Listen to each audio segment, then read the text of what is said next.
दोस्तों, क्या आप भी आईएएस जो जिला कलेक्टर है एसडी में वो बनना चाहते हैं? तो उसके लिए आपको क्या क्वालिफिकेशन चाहिए, 12वीं के बाद कौन सा सब्जेक्ट लेना चाहिए, इसके बारे में पूरी डिटेल में मैं आपके लिए एक नया वीडियो लेके आया हूँ।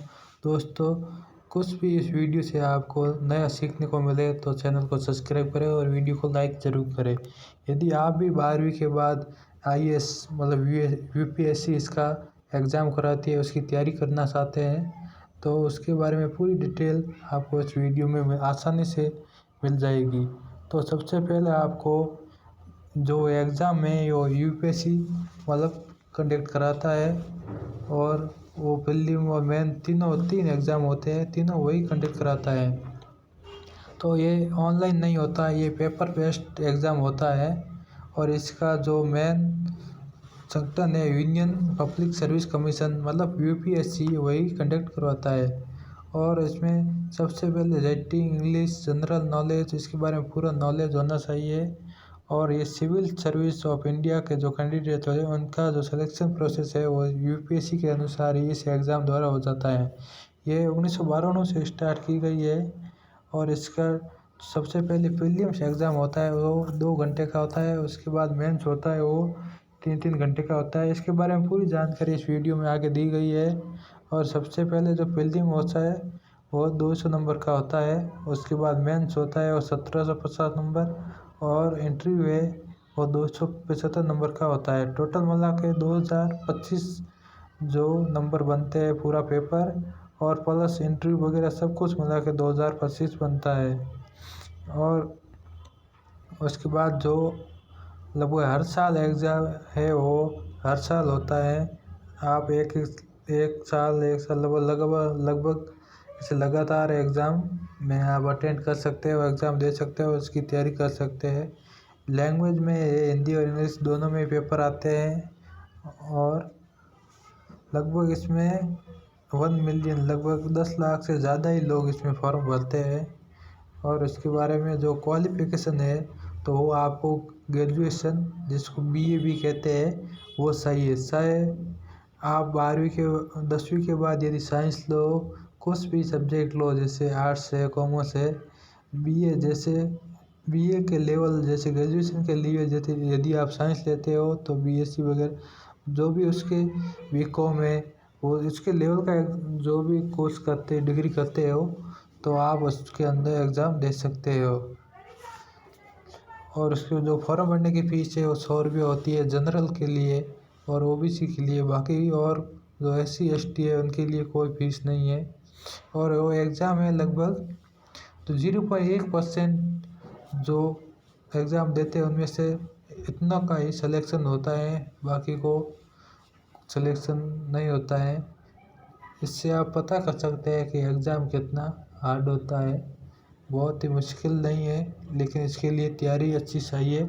उसके बारे में हम प्रोसेसर है तो प्रोसेस में सबसे पहले जो मेन जानकारी दी गई है जो पुराने टाइम से चला आ रहा है एग्ज़ाम, और उसमें जो शुरुआत में जो इसका फॉर्म आने के बाद प्रीलिम होता है वो प्रीलिम लगभग जून में होता है और इसका रिजल्ट अगस्त में आ जाता है। और सेकंड स्टेज होता है जो इसका मेंस एग्ज़ाम होता है, इसमें रिटन होता है वो लगभग अक्टूबर में रखा जाता है, जो जनवरी में अनाउंस हो जाता है कि कौन सी तारीख को होगा। और उसके बाद जो इंटरव्यू होता है वो लगभग मार्च में हो जाता है और फाइनल रिजल्ट है वो मई में आ जाता है। पूरे साल ये प्रोसेस चलता रहता है। तो इसकी एलिजिबिलिटी है तो एलिजिबल लगभग ग्रेजुएशन वाला फॉर्म भर सकते हैं। उसके लेवल की डिग्री होनी चाहिए, वो इंडिया का रहने वाला होना चाहिए। और जो सिटीजन नेपाल और भूटान के वो भी फॉर्म भर सकते हैं। और उसके बारे में जो अलग अलग देशों के उसके बारे में कुछ शर्तें रखी गई है और वो एग्ज़ाम ये दे सकते हैं। एजुकेशन क्वालिफिकेशन कौन सी भी डिग्री को सेंट्रल या स्टेट या कौन सी भी यूनिवर्सिटी की हुई ग्रेजुएशन लेवल की जो डिग्री होती है वो होनी चाहिए। और उसके बाद जो जानकारी दी गई है और है इसमें फॉर्म भरने के लिए आपकी एज 21 ईयर्स होनी चाहिए। और जो जनरल है उसके लिए 21 से 32 साल के बीच से जो लास्ट 32 साल तक वो एग्ज़ाम में बैठ सकता है। और ओबीसी को 35 साल और SC ST वाले को 37 साल तक वो एग्ज़ाम दे सकते हैं। और कुछ तो जैसे डिसेबल ऑपरेशन वगैरह होते हैं उनको 40 साल तक वो एग्ज़ाम दे सकते हैं।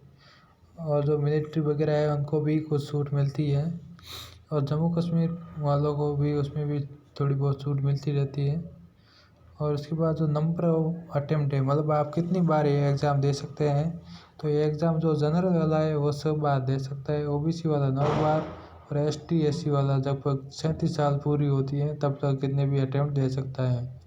और उसके बाद जो वैकेंसी कितनी आती है और सिलेक्शन कितनों का होता है उसके बारे में लगभग जानकारी दी गई है। लगभग 2010 में लगभग 5,47,000 ने प्रीलिम दिया था, उसमें से 2,69,000 ने फॉर्म भरा था लगभग 5,47,000 में। और उसमें से देखो एग्ज़ाम देने पहुँचे लगभग 2,70,000। फॉर्म तो ऐसे भी कोई भी 100 रुपये लगता है और ST SC वालों के लिए फ्री है, कोई भी फॉर्म भरवा देता है। लेकिन मेन इसका एग्ज़ाम है जो आगे का प्रोसेस है उसके लिए फुल तैयारी चाहिए, लगभग 2-3 साल की तैयारी होनी चाहिए।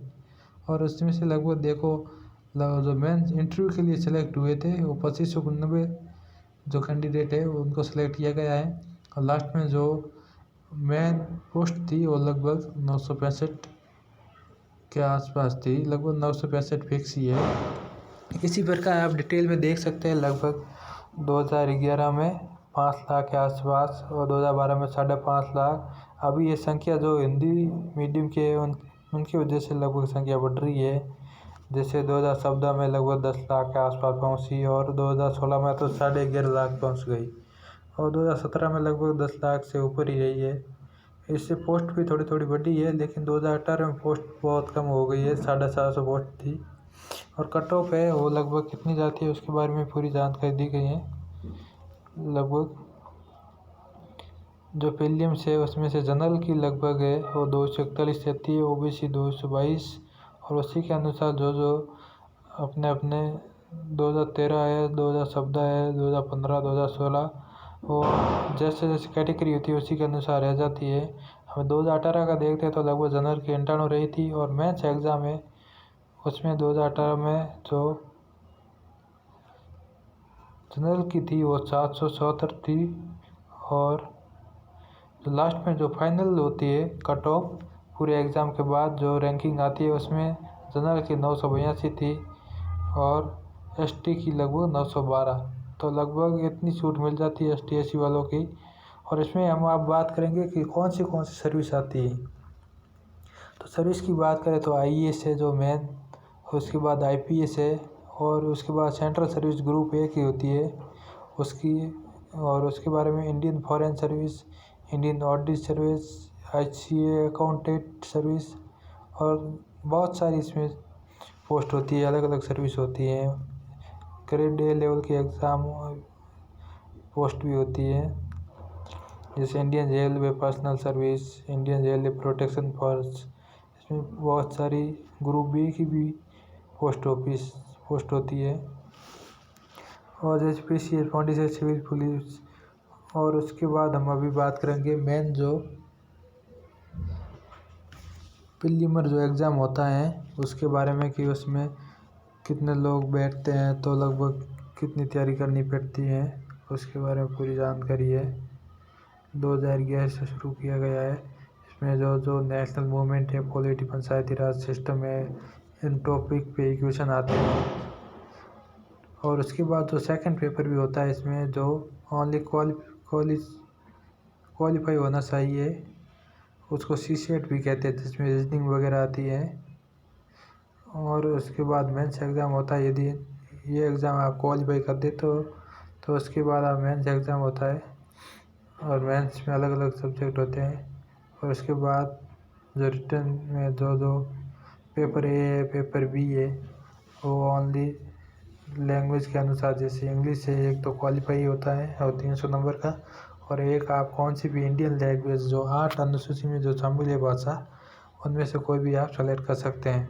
उसके बाद जो GS पेपर होता है, नहीं उससे पहले ऐसे पेपर आता है 250 नंबर का। उसमें 250 में से जो भी आपके अंक आते हैं वो जुड़ते हैं। और वो इंग्लिश वाला और जो दूसरा एक लैंग्वेज वाला है वो ओनली क्वालिफाई एग्ज़ाम होते हैं। उसके बाद जो पेपर है जीएस पेपर फर्स्ट और उसके बाद जीएस पेपर सेकंड और जीएस पेपर थर्ड और जीएस पेपर फोर्थ। और इन दोनों के बाद एक आपको ऑप्शनल सब्जेक्ट चुनना पड़ता है, वो 500 नंबर का, उसमें 2 250 नंबर के पेपर होते हैं और टोटल लगभग 1750 नंबर होते हैं। और पर्सनल टेस्ट है 275 नंबर का, मतलब इंटरव्यू होता है और टोटल मार्क्स बना के 2025 होते हैं। उसकी के अनुसार तो अलग अलग रैंकिंग होती है, उसी के अंदर सर्विस मिलती है आपको कि कौन सी आईएएस मिलेगी, आईएफएस मिलेगी और आईपीएस मिलेगी, कौन सी भाषा देखो, इनमें से कोई भी आप जो सेलेक्ट कर सकते हैं। और इसी के बारे में हमारे चैनल पर अच्छी अच्छी वीडियो आपको मिलती रहेगी। और जो भी आप यूपीएससी की तैयारी करना चाहते हैं तो उसके बारे में नई नई जानकारी आपको हमारे चैनल पर मिलती रहेगी। तो ऐसी जानकारी पाने के लिए हमारे चैनल को सब्सक्राइब करें और वीडियो को लाइक करें।